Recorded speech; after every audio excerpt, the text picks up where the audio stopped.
Bonjour à tous, j'espère que vous allez tous bien, que vous avez belle météo mes amis. Bienvenue dans cette nouvelle vidéo Mams. N'oubliez pas, abonnez-vous, en ce moment ça descend, je ne me l'explique pas, parce que c'est vraiment toujours la même ligne directrice, les mêmes genres de vidéos. Mais c'est, vous voyez, l'urgence un petit peu d'avoir un nouveau PC, donc je compte sur vous, pour la cagnotte Litchi. Réellement, n'hésitez pas, je mettrai en lien la cagnotte sous la vidéo en description. Et puis, continuez, hein, donc vérifiez que vous n'avez pas été désabonné par YouYou. C'est peut-être YouYou qui vous a désabonné, hein. Moi, ça m'arrive aussi sur les chaînes que je suis où je suis désabonné. Et puis, le pouce, la cloche, et puis petit commentaire, hein, dites-moi ce que vous avez pensé de la vidéo.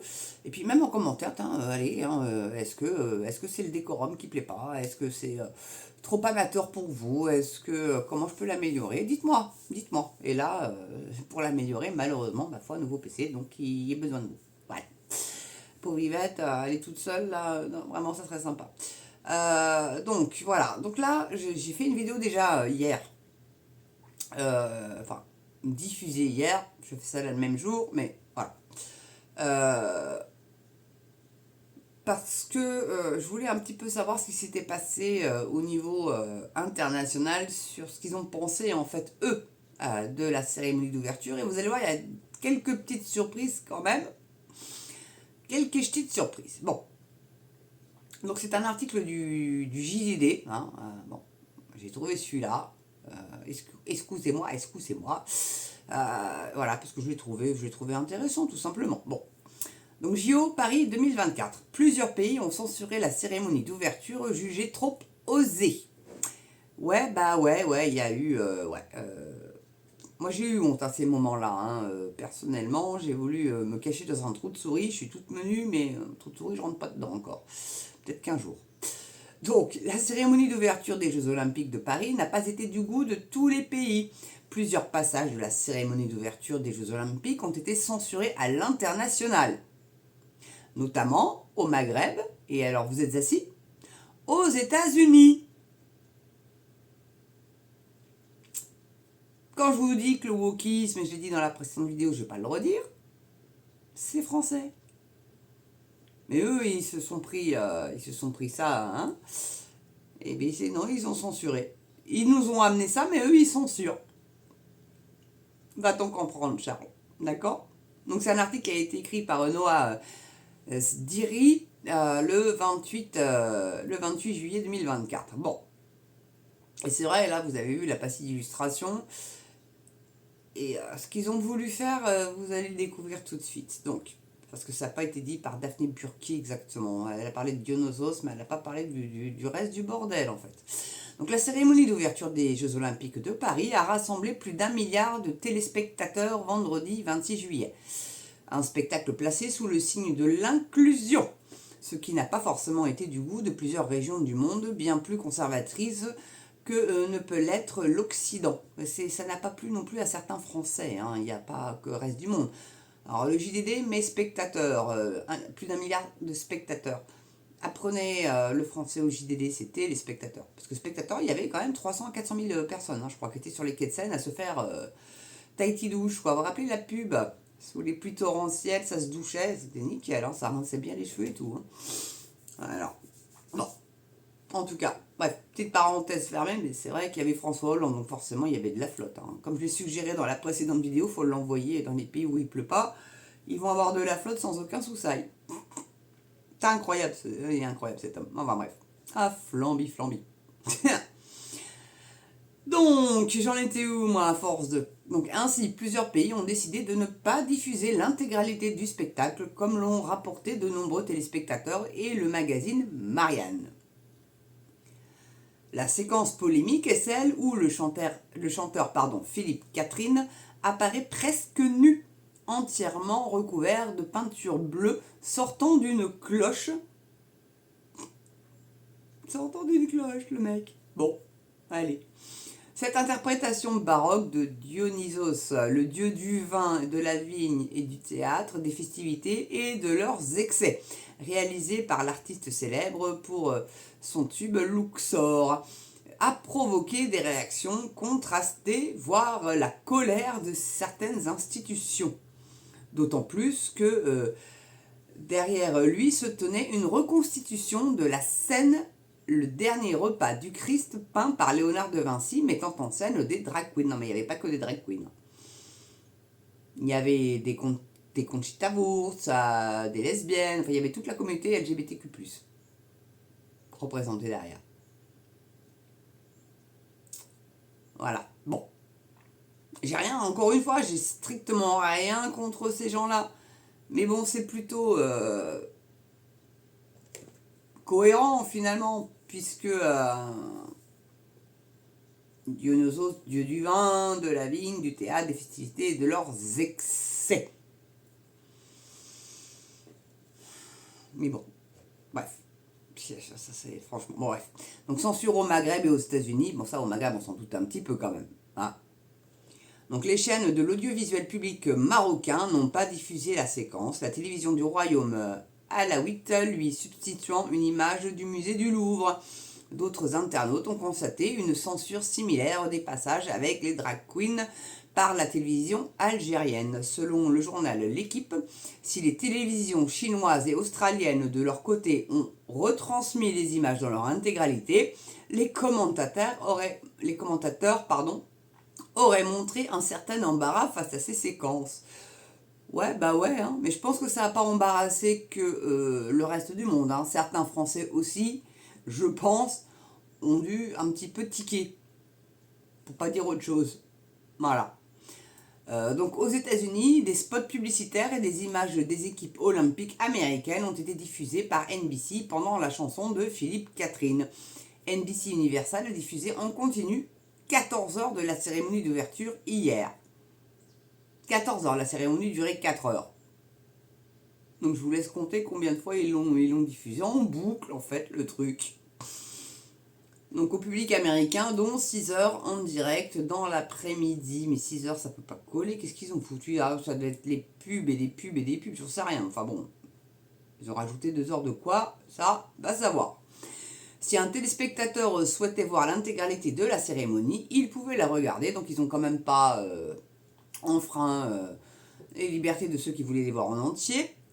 Il pouvait regarder le signal produit par OBS sur Peacock, la plateforme de diffusion en continu des Jeux Olympiques aux États-Unis, explique le diffuseur américain à L'Équipe. Voilà. Donc, entre autres, les Anglais aussi ont un petit peu vilipendé le truc. Attendez, que je vous retrouve le bazar. Non, parce que c'est quand même intéressant de savoir les pays qui ont réellement, si vous avez juste un petit peu de temps. Je veux pas les images, mon gars, je veux tout. Parce que là, j'ai que les images. En fait, bah oui, il a bien fallu que je trouve une image d'illustration, vous vous doutez bien. Vous vous doutez bien, donc tout. Voilà. Alors, je vais vous retrouver ça. Donc, l'Espagne a été dithyrambique, hein. Ah bah tiens, le grand continent, même 86% des Français considèrent que la cérémonie d'ouverture a été certainement un grand succès. Je pense, ça va donner un petit peu la tendance. C'est le grand continent qui écrit ça. A été un succès. Bah, c'était un succès dans le sens où il n'y a pas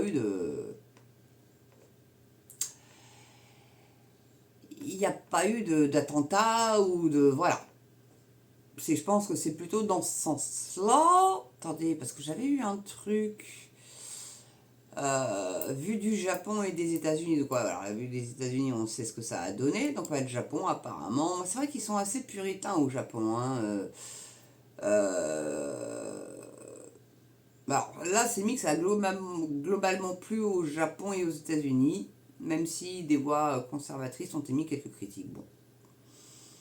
C'est vrai que le groupe des Metal français, là, sur la conciergerie, je sais pas, l'endroit était un petit peu bizarre.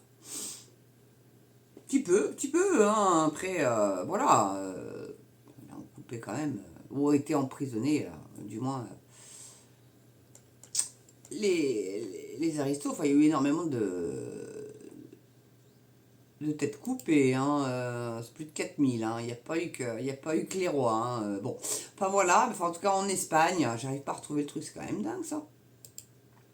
En Espagne, dithyrambique, en Angleterre, bah, eux, ils se sont plaints un petit peu de la flotte.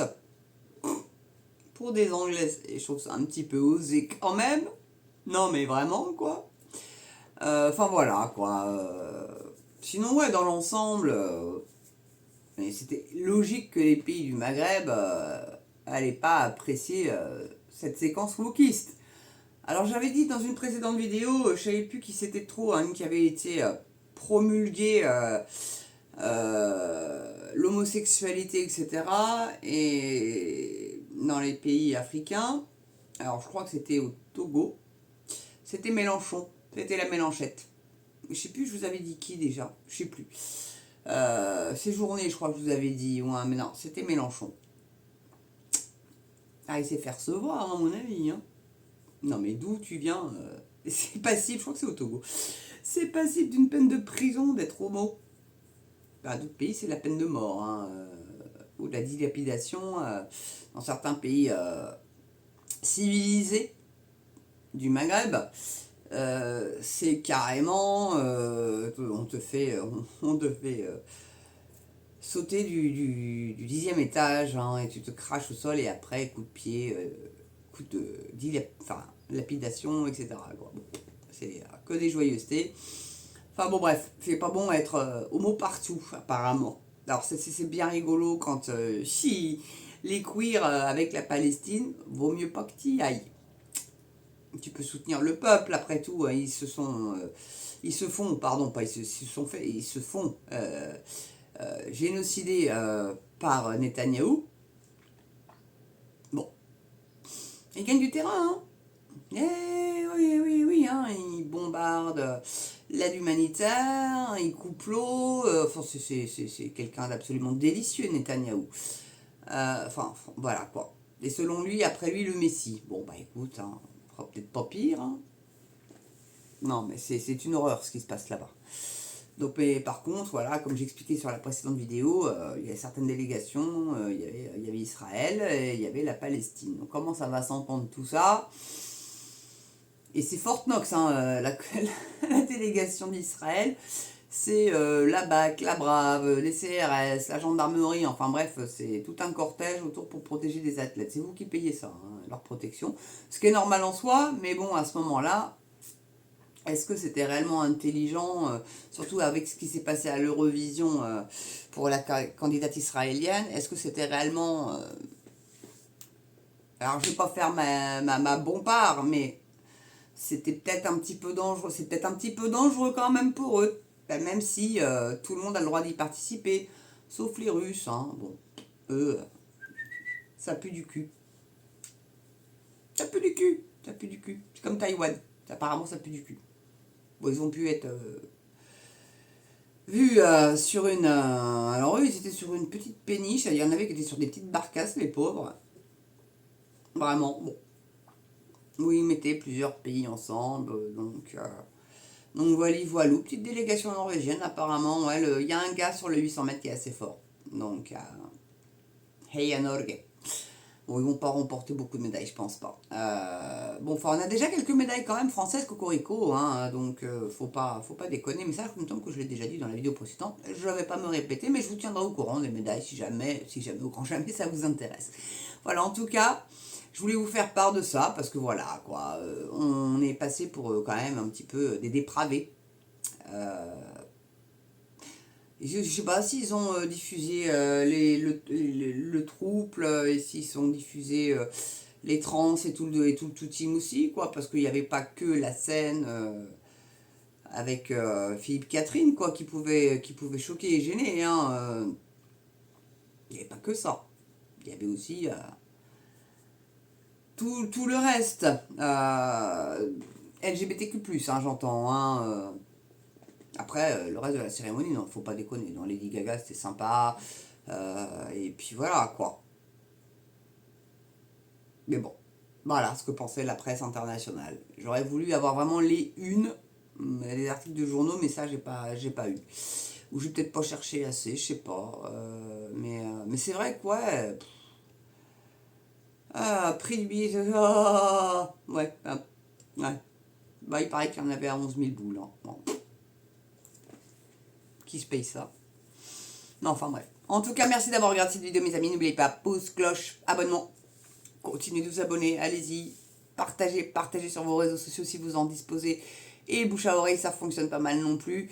Et puis n'oubliez pas la cagnotte Litchi, bien évidemment, pour pouvoir améliorer cette chaîne, avoir un nouveau PC, ça serait déjà au moins bien. Après viendra le micro et l'éclairage, etc. Voilà. En tout cas, portez-vous bien, prenez soin de vous. Et puis, bah, à bientôt pour une prochaine vidéo sur MamCV, les amis. Je compte sur vous. Continuez à me regarder. Allez, je vous embrasse, je vous adore. À ciao.